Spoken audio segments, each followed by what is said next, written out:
Welcome to Insaan media. భారత ప్రధాని నరేంద్ర మోడీ ఆదేశాల మేరకు ఈ నెల 13వ తేదీ నుంచి 15వ తేదీ వరకు అన్ని ప్రభుత్వ కార్యాలయాల వద్ద త్రివర్ణ పతాకాన్ని ఎగురవేయాలి అని హర్ఘర్ తిరంగా అభియాన్ రాయలసీమ జోన్ ఇన్ఛార్జ్ కాపు రామచంద్ర పిలుపునిచ్చారు. గురువారం ఉదయం 11 గంటలకు చిత్తూరు నగరంలోని బీజేపీ జిల్లా కార్యాలయంలో ఏర్పాటు చేసిన సమావేశంలో ముఖ్య అతిథిగా పాల్గొన్న ఆయన మాట్లాడుతూ హర్ఘర్ తిరంగా కార్యక్రమాన్ని విజయవంతం చేయాలి అన్నారు. ఇందులో భాగంగా ఈ నెల 13వ తేదీ నుంచి 15వ తేదీ వరకు ప్రతి ప్రభుత్వ కార్యాలయం, ఇల్లు, ప్రైవేటు సంస్థల్లో కూడా త్రివర్ణ పతాకాన్ని ఎగురవేసి జెండా వందనం చేయాలి అని సూచించారు. కుల మతాలకు అతీతంగా ప్రతి ఒక్కరూ జాతీయ సమైక్యతను చాటి చెప్పాలన్నారు. ఈ కార్యక్రమంలో బీజేపీ జిల్లా అధ్యక్షుడు జగదీశ్వర నాయుడు, జిల్లా ప్రధాన కార్యదర్శి అట్లూరి శ్రీనివాసులు, నాయకులు దుర్గా రామకృష్ణ, పలువురు బీజేపీ నాయకులు, కార్యకర్తలు పాల్గొన్నారు.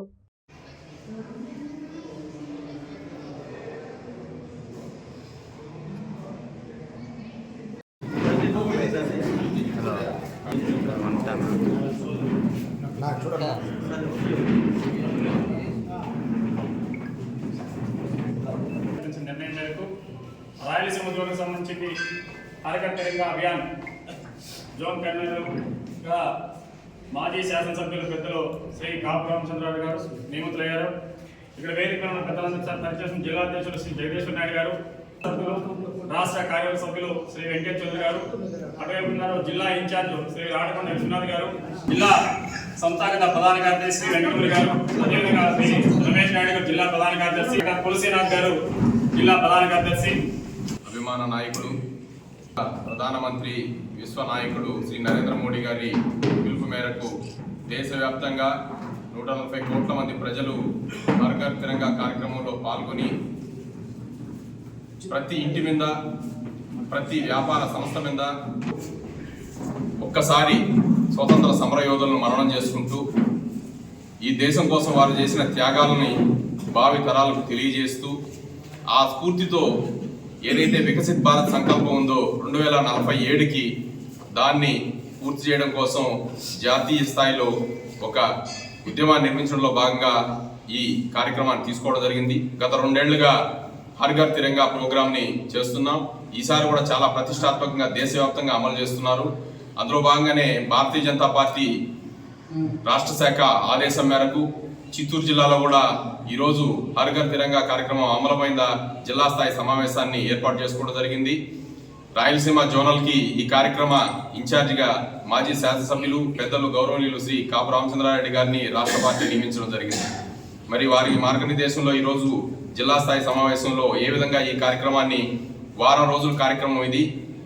మొదటగా యువమోర్చా ర్యాలీలు ఉంటాయి, అటు తర్వాత హాల్ మీటింగ్స్, అటు తర్వాత మౌన ప్రదర్శన, ప్రతి ఇంటి మీద జెండా, ప్రతి ఆఫీస్ మీద, ప్రతి కార్యాలయం మీద జెండా ఎగరవేయడం, ఈ కార్యక్రమాలన్నీ దీంట్లో భాగంగా జరుగుతాయి. కాబట్టి వీటి అమలు జిల్లాలో సక్రమంగా జరిగి దిగ్విజయం చేయాలనే ఉద్దేశంతో ఈ కార్యక్రమాన్ని తీసుకోవడం జరిగింది. ఇప్పుడు ప్రధాన అతిథి ఈ కార్యక్రమ రాయలసీమ జోనల్ ఇన్ఛార్జ్ అయినటువంటి శ్రీ కాపు రామచంద్రారెడ్డి గారు కార్యక్రమాన్ని ఉద్దేశించి ప్రసంగిస్తారు. రైతులు బాగుపడతారు, రైతులు బాగుంటే అందరికీ ఆహారం దొరుకుతుంది. అలాంటి కార్యక్రమాలు రూపొందిస్తున్నారు గౌరవ ప్రధానమంత్రి నరేంద్ర మోదీ గారు. భగవద్గీతలో చెప్తారు, విఘ్నులు దేన్ని అనుసరిస్తే ప్రజలు అందరూ అనుసరిస్తారని. ఈరోజు ఆయన ఏమి అనుసరిస్తున్నారో ప్రపంచమే అనుసరించే స్థాయికి ఈరోజు వచ్చింది. ఉదాహరణకి యోగా అనేది మన భారతదేశంలో మాత్రమే కొంతమందికి తెలిసిన సబ్జెక్టు. ఈరోజు యోగా యొక్క ప్రాధాన్యతని ప్రపంచానికి చాటి చెప్పి ప్రపంచ యోగా దినాన్ని కూడా జరుపుకునే విధంగా గౌరవ ప్రధానమంత్రి నరేంద్ర మోదీ గారు అటువైపు తీసుకురాగలిగినారు. కాబట్టి ఆయన ఏది చేసినా కూడా ప్రపంచమంతా కూడా ఆయన దృష్టి ఆకర్షించేలాగా చేస్తూ ఉన్నారు. ఇంతకుముందు కూడా ఈ హర్ఘర్ తిరంగా కార్యక్రమాలు చేస్తూ ఉన్నారు. చాలామందికి తెలియదు. కొంతమంది జెండాలు తీసుకోమంటే తీసుకోరు, మిద్ది పైన కట్టమంటే కట్టవరు. అది ఏదైనా పార్టీదేమో అని, ఎస్పెషల్లీ మేము ఇచ్చినామనుకో అది బీజేపీదేమో అనుకుంటారు.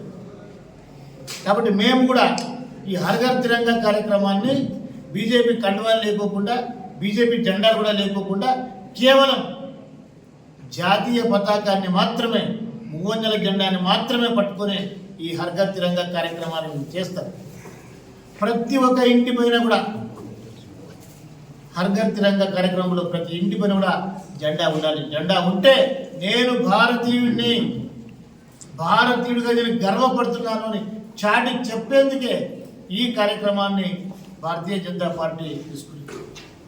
ఇంతవరకు కూడా ఏ రాజకీయ పార్టీ కానీ ఎన్నికల కోసం పనిచేస్తున్నారు, ఎన్నికల్లో గెలిచేదాని కోసం పనిచేస్తూ ఉన్నారు. కేవలం ఒక్క భారతీయ జనతా పార్టీ మాత్రమే ఈ దేశ అభివృద్ధి కోసం, దేశ మంచి కోసం, దేశ భద్రత కోసం, దేశ రక్షణ కోసం, దేశ సంస్కృతి సంప్రదాయాలని కాపాడడం కోసం పనిచేస్తున్నటువంటి ఏకైక పార్టీ భారతీయ జనతా పార్టీ. అందరినీ చూస్తున్నాం. ఏ పార్టీ అయినా కూడా ఎలక్షన్లో ఏ విధంగా లబ్ధి పొందాలి, ఏం చేస్తే ఏ విధంగా ఓట్లు వస్తాయి, లేదా ఎవరిని బుజ్జగించాలి, ఎవరిని బుజ్జగిస్తే ఓట్లు తట్టుకోవచ్చు, ఇదే నడుస్తున్నాయి. ఒక భారతీయ జనతా పార్టీ మాత్రం ప్రతి అడుగున ఈ దేశ భవిష్యత్తు బాగుండాలి, ఈ దేశం మరింత సుభద్రంగా ఉండాలి, రాబోయే తరాల భవిష్యత్తు బాగుండాలి, ప్రపంచమంతా కూడా మన వైపు చూడాలి, ఆర్థికంగా ఎదగాలి అనే ఉద్దేశంతో పనిచేస్తున్న పార్టీ భారతీయ జనతా పార్టీ. అలాంటి గొప్ప పార్టీలో మన ప్రధానమంత్రిగా గౌరవ నరేంద్ర మోదీ గారు ఉన్నారు. ఆయన యొక్క ఆలోచన ప్రకారం, ఆయన యొక్క భావాల ప్రకారం, ఆయన ఆశలు ఆకాంక్షల ప్రకారం ప్రతి ఒక్కరిని కూడా జాతీయ భావాన్ని తీసుకురావడానికి ఈ హర్ ఘర్ తిరంగా కార్యక్రమాన్ని తీసుకున్నాం. ఇప్పటికే జాతీయ స్థాయి సమావేశం అయింది, రాష్ట్ర స్థాయి సమావేశాలు అయ్యాయి, ఇప్పుడు జిల్లా స్థాయి సమావేశం ఈరోజు జరుగుతూ ఉంది. రేపు ఎల్లుండి మండల స్థాయి సమావేశాలు కూడా జరుపుకొని ప్రతి మండలానికి కూడా ముగ్గురు ప్రకారంగా కమిటీ చేసుకొని తదనంతరం ప్రతి గ్రామానికి ప్రతి బూత్ స్థాయికి కూడా మా కార్యకర్తలు ఏవైతే ఉన్నారో వాళ్ళు ప్రతి బూత్ స్థాయిలో కూడా అక్కడ ఉన్నటువంటి వాళ్ళతో మాట్లాడి ప్రతి ఇంటి పైన కూడా జెండా ఎగురవేయడానికి ప్రయత్నం చేస్తాం. అదేవిధంగా ప్రతి ఒక్కరిని కూడా కేవలం స్వాతంత్ర దినోత్సవం అంటే స్కూల్లో పోతే విద్యార్థులు, లేదా రాజకీయ నాయకులు, లేదా ఆఫీసుల అధికారులు, మిగతా వాళ్ళకి ఏమీ సంబంధం లేదు అనుకున్నట్టు కాకుండా అన్ని వర్గాల వాళ్ళు కూడా ఈ స్వాతంత్ర దినోత్సవ వేడుకల్లో పాలు పంచుకునే విధంగా వాళ్ళందరినీ కూడా ప్రేరేపించి చైతన్యపరిచి ముందుకు తీసుకోవడానికి ఈ కార్యక్రమాన్ని చేస్తూ ఉన్నాం. నేను 4 జిల్లాలు అయినాయి. ఈరోజు సాయంకాలం కడప, దీంతో 5 జిల్లాలు. సాయంకాలం కడప, రేపు ఉదయం నంద్యాల, సాయంకాలం కర్నూలు, 8 జిల్లాలు కూడా నేను తిరుగుతూ ఉన్నా. అన్ని దగ్గర కూడా మంచిగా నేను రావడానికన్నా ముందే మా నాయకులు, మా కార్యకర్తలు అందరూ కూడా హర్ ఘర్ తిరంగా కార్యక్రమానికి వాళ్ళందరూ కూడా సమాయత్తంగా సిద్ధంగా ఉన్నారు. పార్టీ ఆదేశాల ప్రకారంగా ఈ జిల్లా స్థాయి ప్రెస్ మీట్ పెట్టి తర్వాత మన సమావేశం కూడా ఏర్పాటు చేసుకుంటున్నాం. కాబట్టి మేము ఏమి చేసినా కూడా అది ప్రజల్లోకి పోవాలంటే మాకు అన్నిటికన్నా ముఖ్యంగా కావాల్సింది మీడియా మద్దతు ఉండాలి. నేను ఈరోజు ఒక మాట మాట్లాడతాను, ఇక్కడ ఉన్న 50 మంది 100 మంది వింటారు, కానీ అదే మీడియా వాళ్ళకి తలుచుకుంటే వేల మందికి ఏమి లక్షల మంది దగ్గర కూడా మీరు తీసుకుపోగలుగుతారు. కాబట్టి మీరు కూడా దేశభక్తులే, కాబట్టి ఈ దేశ భవిష్యత్తు పైన మీరు కూడా ఆశించే వాళ్ళే. కాబట్టి దయచేసి ఈ జాతీయ భావాన్ని పెంపొందించేటువంటి జాతీయ పతాకాన్ని, 3 నెలల జెండాని ప్రతి ఒక్కరు కూడా ఇంటిపైన కట్టుకోవడానికి మీ వంతు సహాయ సహకారం కూడా అందించాలి అని చెప్పి మేము చెప్తూ, ఇలాంటి గొప్ప పార్టీలో ఉన్నందుకు గర్వపడుతూ మా నరేంద్ర మోదీ గారు సోదరులందరికీ నా యొక్క నమస్కారాలు తెలియజేస్తా ఉన్నా. ఈ దేశంలో కులం పేరుతో అందరూ కలుస్తారు, మతం పేరుతో కలుస్తారు, ప్రాంతం పేరుతో కలుస్తారు, భాషల పేరుతో కలుస్తారు. కానీ మనము భారతీయులము అనేటువంటి విషయాన్ని చాలామంది అంత సీరియస్గా తీసుకున్నారు. ఈ భారతదేశ పౌరులుగా జాతీయ తత్వాన్ని అంతగా మనం అలవర్చుకోవడం. ఈరోజు స్వాతంత్రం మనకు వచ్చిందంటే ఎంతమంది ఆస్తులను పోగొట్టుకున్నారు, ఎంతమంది వాళ్ళ ఆప్తుల్ని పోగొట్టుకున్నారు, ఎంతమంది ప్రాణాలు పోగొట్టుకున్నారు, ఎంతమంది ప్రాణాల కన్నా విలువైన మానాలు పోగొట్టుకున్నారు. ఎన్నో త్యాగాల ఫలితంగా మనకు స్వాతంత్రం వచ్చింది. కానీ చాలామంది స్వాతంత్ర దినోత్సవం అంటే స్కూల్లో పిల్లలు జరుపుకోవడము, ఆఫీసుల్లో అధికారులు జరుపుకోవడము, లేదా రాజకీయ నాయకులు. సామాన్యులు స్వాతంత్ర దినోత్సవ వేడుకల్లో చాలామంది పాలు పంచుకోవడం కూడా లేదు. ఈరోజు గౌరవ ప్రధానమంత్రి నరేంద్ర మోదీ గారు ప్రతి ఒక్కరిలో నేషన్ ఫస్ట్, ఈ దేశం ముందు, దేశం తర్వాతే మనము, ఈ దేశం కోసం మనందరూ కూడా ఐక్యంగా ఉండాలి. ఆ నేషనల్ జాతీయ తత్వం అనేది మనలో అలవాటు కావాలి. ప్రత్యేకించి యువతలో ఎప్పుడు కూడా కులం కోసం చేస్తామా, మతం కోసం చేస్తామా, ప్రాంతం కోసమా, బంధువుల కోసమా కాదు, దేశం కోసం కూడా మనం నిలబడాలి. దేశ ప్రేమని వ్యక్తపరచాలి, దేశభక్తి ఉండాలి. మనమందరూ కూడా దేశభక్తితో ముందుకు పోతేనే మరింత మనం బలపడతాం. ప్రపంచానికి దిశానిర్దేశం చేసే స్థాయికే కాదు, రాబోయే రోజులలో ప్రపంచాన్ని శాసించే స్థాయికి కూడా మనం చేరుకుంటాం.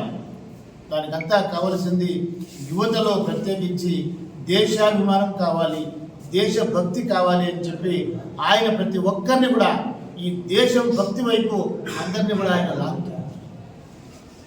ఇటీవల కాలంలోనే ఈ గ్లోబల్ వార్మింగ్ నడుస్తూ ఉంది, పర్యావరణ అసమానతలు వస్తున్నాయి, అవన్నీ సరిపడాలంటే చెట్లు నాటాలి అని చెప్పి ఏ దేశంలో అయితే తల్లిని దైవంగా భావిస్తామో ఆ తల్లి పేరుతో ఒక చెట్టు నాటితే ఆ నాటిన చెట్టుని వదులుకోకుండా తల్లితో సమానంగా ఆ చెట్టును కూడా పెంచి పోషిస్తే అది మహావృక్షమై దాని ఫలితాలు పర్యావరణం పైన ఉంటుంది, వర్షాలు